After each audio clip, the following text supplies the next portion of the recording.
welcome to Shoogly Shed Motors. In the last episode I mentioned a quick unboxing video. This is that video. I'm going to be unboxing this crate. As I said last time, I have been buying a few little upgrades for the new workshop, some little treats. This was the most expensive of the lot, but hopefully it will be worth it. Okay, there's no prizes for guessing what this is. It is a bike lift. No, it's not a coffin. No, it's not a coffee table. It is a bike lift. It's a Sealey bike lift. Model number MC365.V2, 365 kilogram hydraulic motorcycle lift. I bought this from a very well known shopping website on the web that rhymes with Bamazon. Basically, this is probably the cheapest one you can get. I can't actually find any cheaper, and I can only find ones really much more expensive. So this is the budget version, and let's see how it looks. I've only ever seen them in other people's shops. I've never actually worked with one before, so I can't really have anything to compare it to, but it gets good reviews for what it is, and for value for money wise, it seems to come up trumps. So let's get it open and have a quick look. As you can see, it does come in this big sturdy wooden crate, plywood, etc. Metal brackets, so it seems to be pretty well packaged. It is exceptionally heavy. I had kind of two people to get it moved around, so hopefully I'll be able to get it open, get a bit of the weight out of it, and then shuffle it around without too much hassle.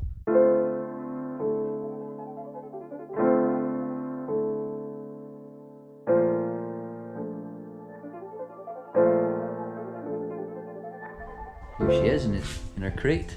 I think it's actually got fairly little to put together. It's more or less what you see. They do promise a lifetime guarantee, I've just noticed. Did not know that when I bought it. That's good to know, because this will get put through its paces.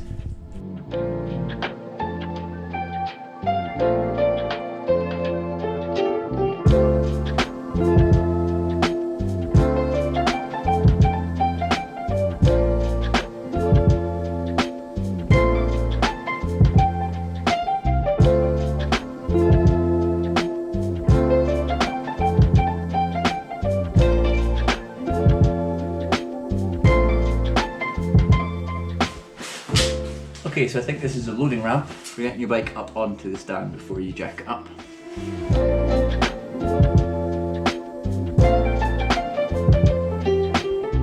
We've also got, I believe, the wheel chock. Another bracket of sorts, and a big long pole with an eye on the end.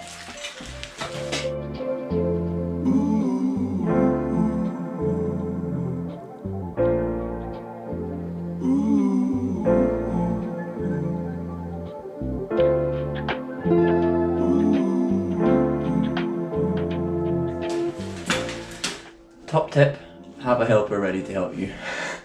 Not a one-person job, but it's out of the crate now.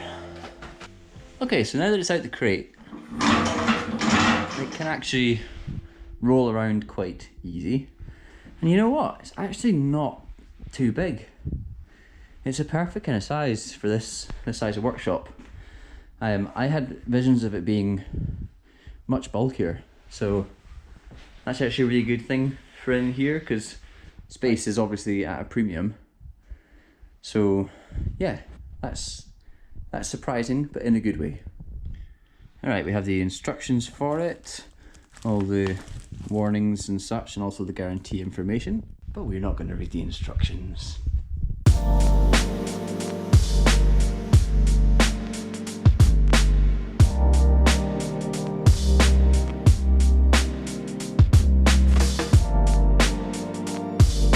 That's it at its max height, which is actually pretty high. If you're imagining doing like an oil change or something, your sump plug's going to be basically there, which is, that, as opposed to being down on your hands and knees if without a table. So that's already a bonus in my book. We've got a few holes here, which I presume are for attaching the wheel chock to, so I'm going to put that on next.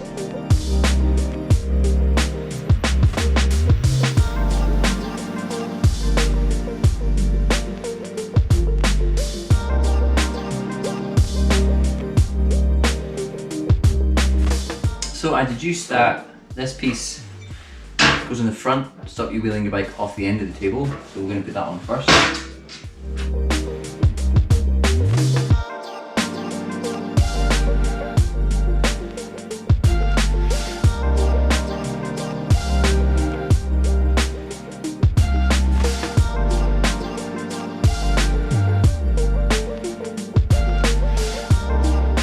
Next up is the wheel chock.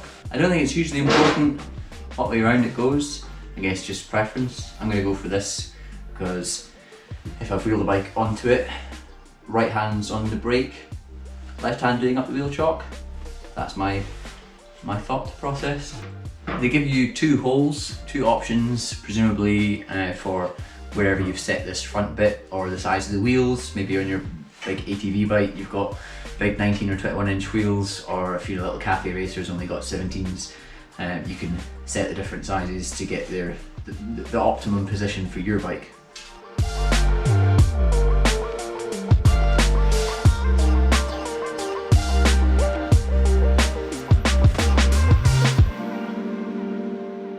So, this is where instructions come in helpful. I've just noticed that actually these bolts are closer to this edge and these bolts are further from this edge.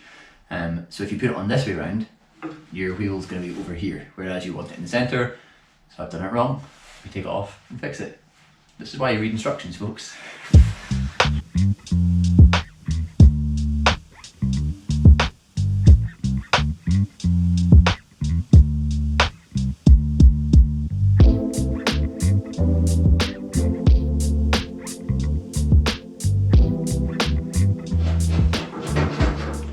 So if we back off this screw,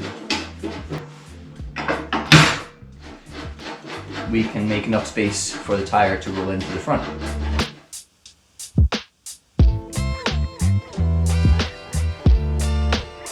This stand says it's for bikes with a centre stand, i.e. it doesn't have enough space possibly for things like paddock stands and things to hold the bike up. None of my bikes have centre stands, except from the Enfield. What I'm going to do is see about fitting my scissor stand onto this to hold bikes in the middle.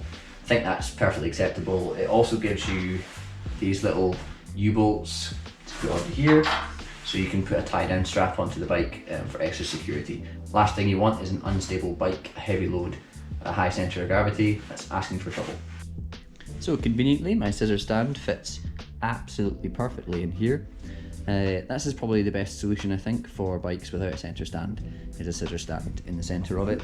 I think Sealey actually do sell scissor stands that perhaps do fit this particular lift, but mine is just a generic one and it fits nice and snug.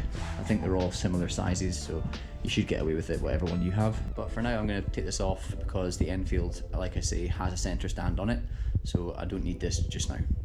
So before I get the bike up onto it, I'm just going to show you a couple of extra wee features. Down here we have these little stabilising arms, so you can screw these down to take the weight off the casters. I presume that's in order to not destroy the casters with the weight of the bike. They do look quite heavy duty, but probably not for full weight of a bike. We also have these locking pins going in this hole, which I presume is for pulling these arms out for a bit of stability. And it's a bit difficult with the weight on the casters, but presumably you put the weight on that, pull them out, lower it back down, put a locking pin in. So I'm going to give that a wee shot now.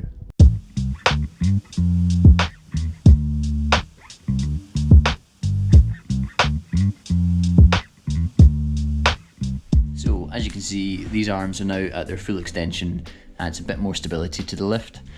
I presume then when they're on the casters, that's for moving the table about.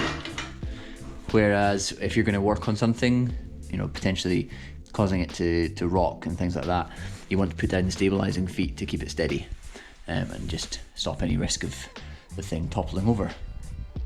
A close up of the foot pump here. You've got this lever for your foot, coming down to a little adjuster, presumably for adjusting the travel on that. And then the jack is in here, all operated through these levers. And then I presume this under here is the release for lowering the table. And I think if you lower it, it will lower slowly. Let's give that a shot, shall we?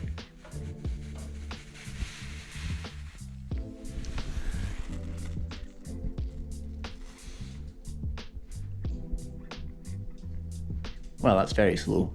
I'm guessing with the weight of a bike on it, it might be a bit faster. Either way, it doesn't drop to the ground terrifyingly, which is a bonus in my book.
So as you may have witnessed there, I've put the scissor stand in the middle because I couldn't actually get the center stand up with the bike that high above me, even at its lowest setting.